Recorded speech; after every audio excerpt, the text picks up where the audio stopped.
بسم اللہ الرحمن الرحیم۔ ناظرین، ایک بار پھر ہم آپ کا استقبال کرتے ہیں۔ پروگرام کیجئے سوال آپ دیکھ رہے ہیں، اور بریک سے پہلے ہم بتا رہے تھے کہ امام مہدی علیہ السلام کے لشکر میں شامل ہونے کے لیے صرف دعا ہی کافی نہیں ہے، بلکہ ایمان کو مضبوط کرنا ہے، واجبات کو ادا کرنا ہے، محرمات سے بچنا ہے، اور پھر نیکی میں سبقت لے جانے کی اپنے اندر صفت پیدا کرنی ہے۔ فاستبقوا الخیرات، نیکی میں سبقت لے جاؤ۔ اور یہ صفت اگر ہمارے اندر آ جائے کہ ہم پہل کریں، پیش رہیں، کسی کے پیچھے نہ رہیں، تو یقیناً امام کی آواز پر لبیک کہنے میں ہم پیش رہیں گے۔ پھر کوشش کریں کہ اخلاص اپنے اندر زیادہ سے زیادہ پیدا کریں۔ انسان اگر 40 دن اللہ سبحانہ تعالیٰ کی خوشنودی کے علاوہ کچھ بھی نہ سوچے، جو کچھ بھی کرے اللہ کی خوشنودی اور اس کی قربت کے لیے، قربتاً الی اللہ، تو پھر اخلاص اس کے اندر پیدا ہوگا۔ پھر اللہ سبحانہ تعالیٰ کا وعدہ ہے کہ تم جب مکمل میرے بن گئے ہو بندے، تو میں بھی تمہارا رب بن کے دکھاؤں گا۔ حدیث میں ہے کہ سرکار دو عالم نے فرمایا فجر اللہ من قلبہ، فجر اللہ ینابیع الحکمہ من قلبہ علی لسانہ۔ 40 دن اگر کوئی اخلاص کی بنیاد پر خالص کر لے اپنی نیت کو، پیور، صرف قربتاً الی اللہ، جو کچھ کرے اللہ کی رضا کے لیے، ایسا کچھ کر لے تو اللہ سبحانہ وتعالی حکمتوں کے چشمے جاری کر دے گا اس کی دل سے زبان پر۔ یعنی جو کچھ وہ گفتگو کرے گا، حکمت اور وزڈم کے شہپارے ہوں گے جو اس کی زبان سے نکل رہے ہوں گے۔ ہمیں اخلاص پر بھی توجہ دینی ہے، اس کے ساتھ ہی ساتھ اللہ سے دعا بھی کرنی ہے۔ دعا کا مرحلہ آخری ہے۔ دعا میں بہت ساری دعائیں ہیں، دعائے سباسب ہے، دعائے فرج ہے، دعائے عہد ہے، اور ان میں سے جتنی بھی آپ دعا کر سکتے ہو کریں، کوئی لیمٹ نہیں ہے۔ لیکن ایک چیز کا خیال رکھنا ہے کہ دعا پڑھنے یا دعا کے کرنے میں جو ہمارا ٹائم لگتا ہے، اس ٹائم کے اندر کوئی اہم فریضہ ہم سے مس نہ ہوتا ہو۔ ایک خاتون پڑھنا چاہتی ہے، بچہ بھوکا بلک رہا ہے، رو رہا ہے، وہ کہہ رہے میں دعا میں لگی ہوئی ہوں، یہ جائز نہیں ہے۔ اس کو اس بچے کی طرف متوجہ ہونا ہے۔ ایک بیٹا ہے، ماں کو اس کی ضرورت ہے، باپ کو اس کی ضرورت ہے، ان ضرورتوں کو بالکل نظر انداز کر کے دعا کرنے کے لیے بیٹھ گیا ہے، یہ جائز نہیں ہے۔ یہ لمٹ ضرور ہے کہ کسی بھی دعا کے وقت، دعا کے کرنے یا پڑھنے کے وقت کوئی آپ کا واجب کام، ضروری اور لازمی کام چھوٹ نہ رہا ہو۔ اگر چھوٹ رہا ہو تو اس واجب امر کی طرف آپ توجہ دیں، دعا کو چھوڑ دیں۔ بہت سارے لوگ زیارت کا بڑا شوق رکھتے ہیں، اللہ ہم سب کو زیارتوں سے مشرف فرمائے، بہت عظیم سعادت ہے۔ لیکن اگر میں نے کسی سے قرض لیا، وہ قرض ادا نہیں کر رہا ہوں، میں کسی کا حق ہے اس کو ادا نہیں کر رہا ہوں، میں کسی کی پریشانی کو دور کر سکتا تھا نہیں کر رہا ہوں، اور میں اپنی زیارت کی فکر لے کے بیٹھا ہوں، اور میں اپنی اس مستحب کام کو انجام دینے کے لیے چل پڑا ہوں، یہ جائز نہیں ہے۔ ہمیں اپنے واجبات کو جو اطراف میں ہمارے ساتھ منسلک ہیں انہیں بھی ادا کرنا ہوگا۔ پھر یقیناً انسان جب فارغ ہو تو زیارتوں سے مشرف ہونے کی بھی کوشش کرے۔ اسی طرح دعائیں، دعا کو بھی کوئی ایسے باقی تمام کاموں سے کٹ آف ہو کر دعا کرنے کے لیے نہ بیٹھ جائے، بلکہ جب فرصت ہو، جہاں پر کوئی واجب کام نہ چھوٹ رہا ہو، وہاں دعا کرے۔ یہی ایک لمٹ ہے، باقی جتنی دفعہ آپ پڑھنا چاہیں پڑھ سکتے. نقوی صاحب نے گلاسگو سے سوال بہت عمدہ کیا ہے کہ آج اسرائیل کہہ رہا ہے کہ ہمیں سنیوں کے تحفظ کی ضرورت ہے. یہ سنی سے مراد اس کی وہی سلفی اور وہابی اور آل سعود اور ناصبیت اور خارجیت جس کے اندر گھل گئی ہے، اس سنیت کی بات کر رہا ہے. اسرائیل بھی جانتا ہے کہ جو اہل سنت کے ہمارے بھائی بہن ہیں دنیا بھر میں، کہ جن کے دلوں میں رسول اکرم صلی اللہ علیہ وسلم کا حقیقی عشق ہے اور آل رسول سے بھی وہ عشق کرتے ہیں، وہ کبھی بھی اسرائیل کے چہیتے نہیں ہیں، اور ان کے نگاہوں میں اسرائیل کبھی بھی اچھا نہیں بن سکتا ہے.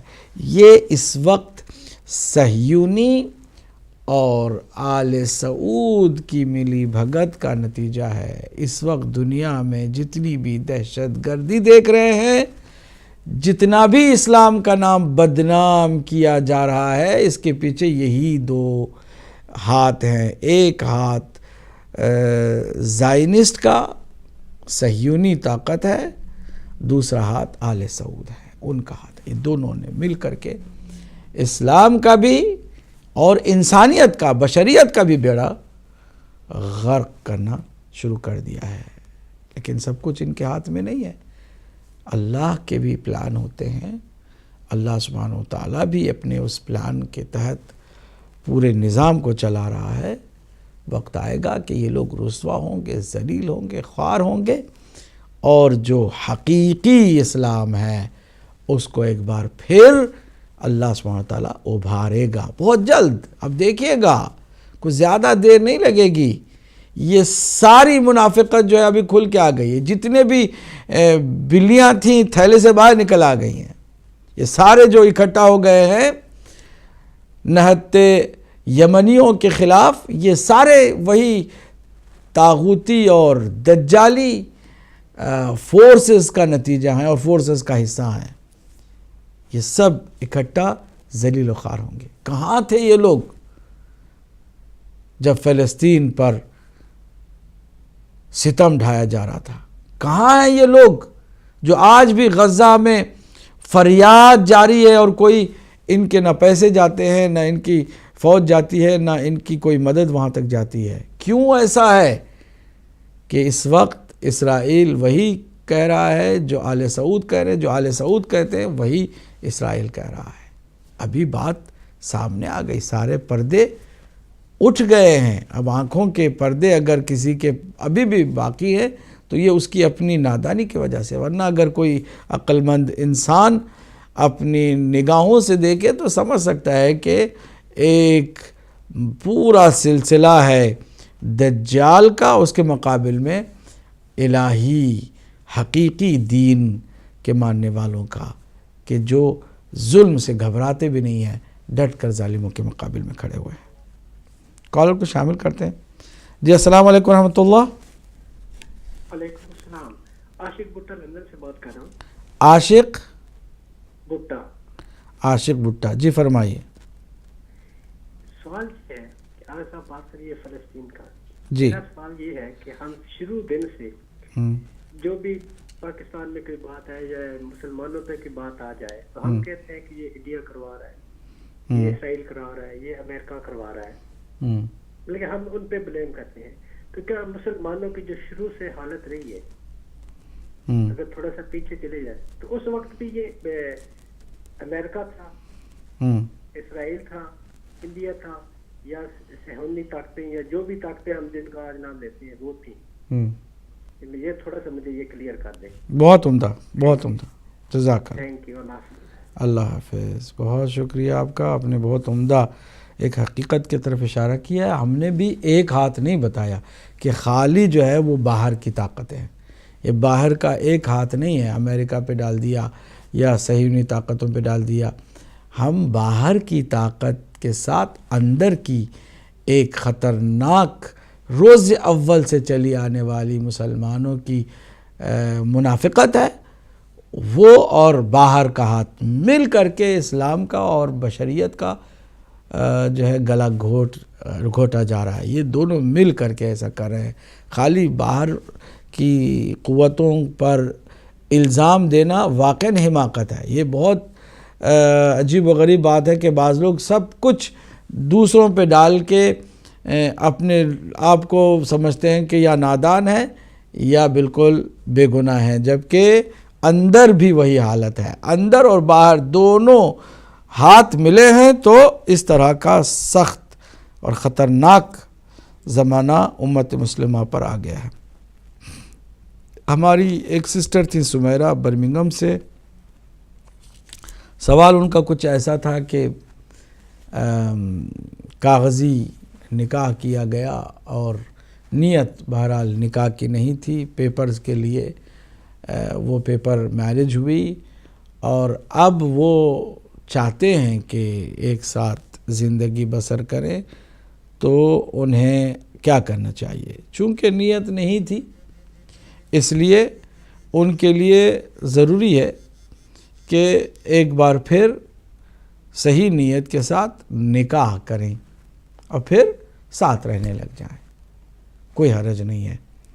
نکاح اگر پہلے کا بھی ویلڈ ہو تو دوبارہ نکاح پڑھنے میں اور نکاح کرنے میں کوئی حرج بھی نہیں ہے. ان کو چاہیے کہ دوبارہ نکاح کریں اور ایک ازدواجی زندگی کا آغاز کریں.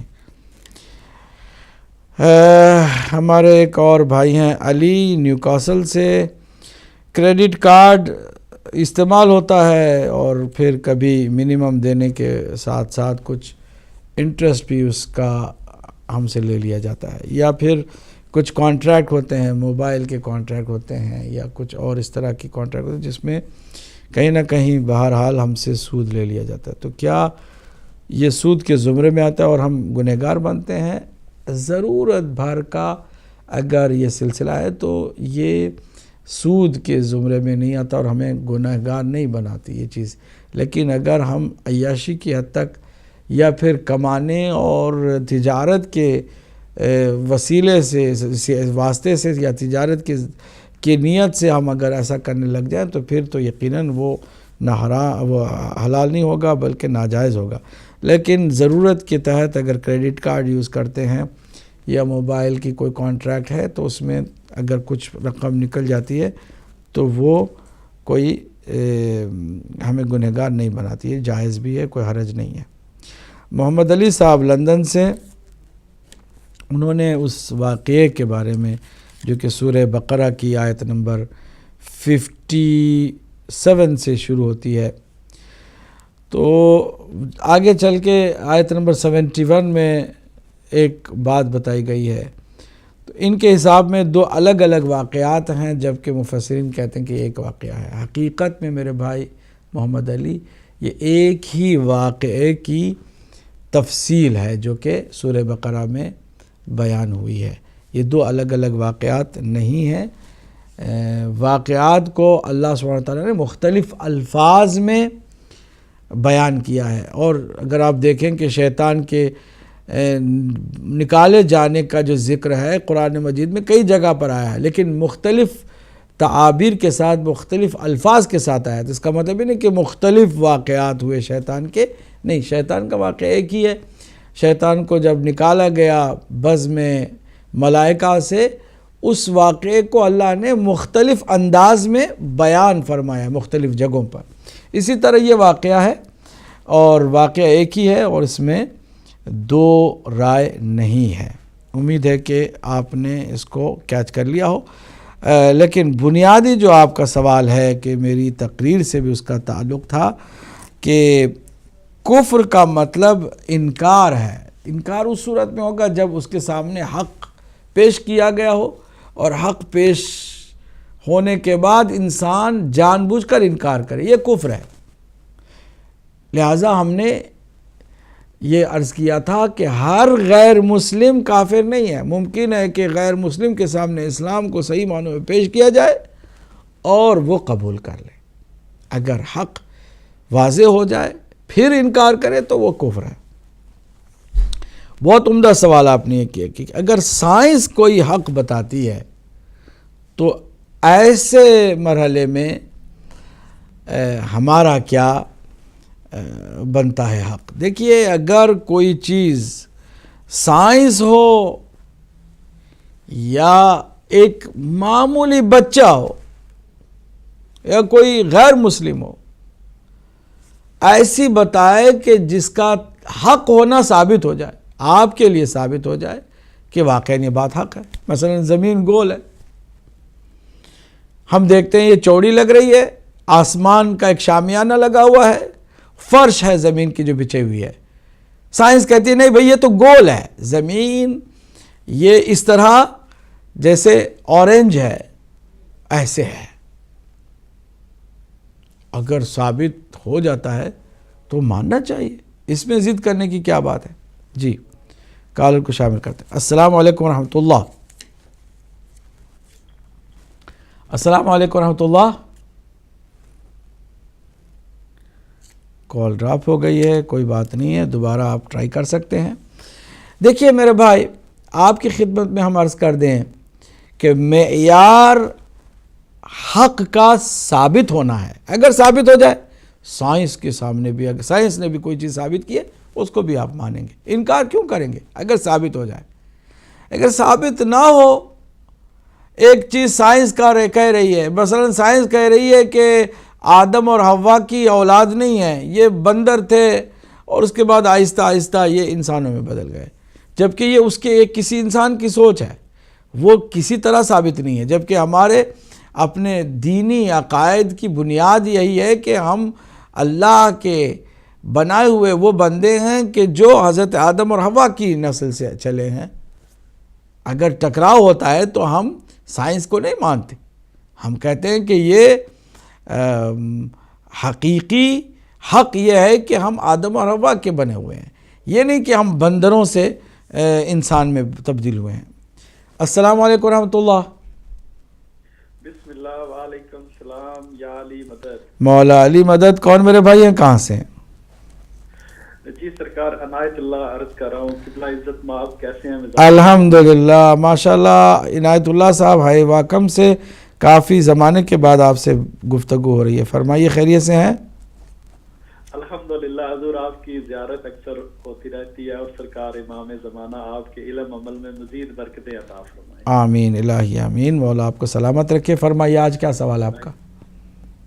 حضور عرض کرنا چاہتا ہوں, یہ جو مسجد نبوی صلی اللہ علیہ وآلہ وسلم ہے وہ محلہ بنو ہاشم اور حضرت امام حسین علیہ السلام, حضرت امام زین العابدین علیہ السلام, سرکار امام جعفر صادق علیہ السلام, ان کی جو رہائش تھی وہ مسجد نبوی کے اندر ہی تھی یا اس کے علاوہ کوئی باہر محلہ بنو ہاشم تھا؟ جی یہ اہل بیت کے گھروں کے بارے پوچھنا چاہتا ہوں جہاں سے سرکار امام حسین علیہ السلام کا قافلہ روانہ ہوا تھا اور بی بی سغرا سلام اللہ علیہا انتظار کرتی رہی, تو پھر بی بی پاک واپس آئے, بی بی زینب سلام اللہ علیہا, تو ان گھروں کے بارے میں پوچھنا چاہتا ہوں. جزاک اہل بیت نبوت سے منسوب ہے. جزاک اللہ. مولا پنجتن پاک آپ کا اقبال بلند کریں. بہت شکریہ. آپ جو خدمت کر رہے ہیں اس ہر والے سے آپ کے ممنون ہیں, متشکر ہیں. اللہ آپ کو بھی سلامت رکھے انشاءاللہ. شکریہ بہت, اللہ آپ کو بھی سلامت رکھے انشاءاللہ. جی اگلے کال کو بھی شامل کرتے ہیں. السلام علیکم ورحمۃ اللہ. ہیلو السلام علیکم. جی علامہ صاحب سے بات کروا دیں. جی جی آپ آن ایئر ہیں, فرمائیے کون سسٹر ہماری؟ جی علامہ صاحب میں رباب بول رہی ہوں مانچسٹر سے.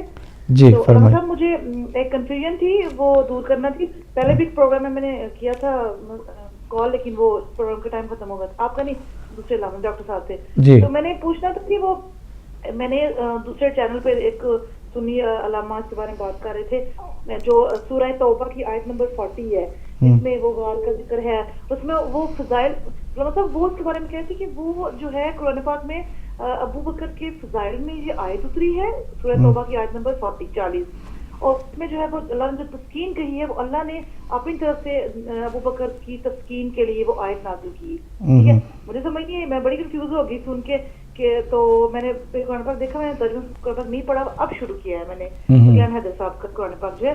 ایک تو مجھے اس کے بارے میں بتا دیں, اور دوسرا یہ بتا دیں کہ کیا فضائل وہ اس میں تو رونے کا ذکر ہے, انہوں نے کہا کہ یہ اللہ نے ابو بکر کے فضائل میں آیت والی آپ بہتر بتا سکتے ہیں. اور دوسرا یہ سوال یہ علامہ صاحب کہ جو جناب رسول خدا صلی اللہ علیہ وسلم کا حجرہ ہے وہ کیا واقعی بی بی عائشہ کے حجرے میں ہے جو ہے وہ اس ٹائم؟ یہ دونوں سوال تھا. ایک بار پھر دوبارہ پوچھیے کہ دوسرا سوال کیا تھا؟ جی کہ بی بی عائشہ کے حجرے میں پاک رسول کا کو تدفین ان کی ہوئی تھی، وہ حجرہ بی بی عائشہ کا ہے کیا؟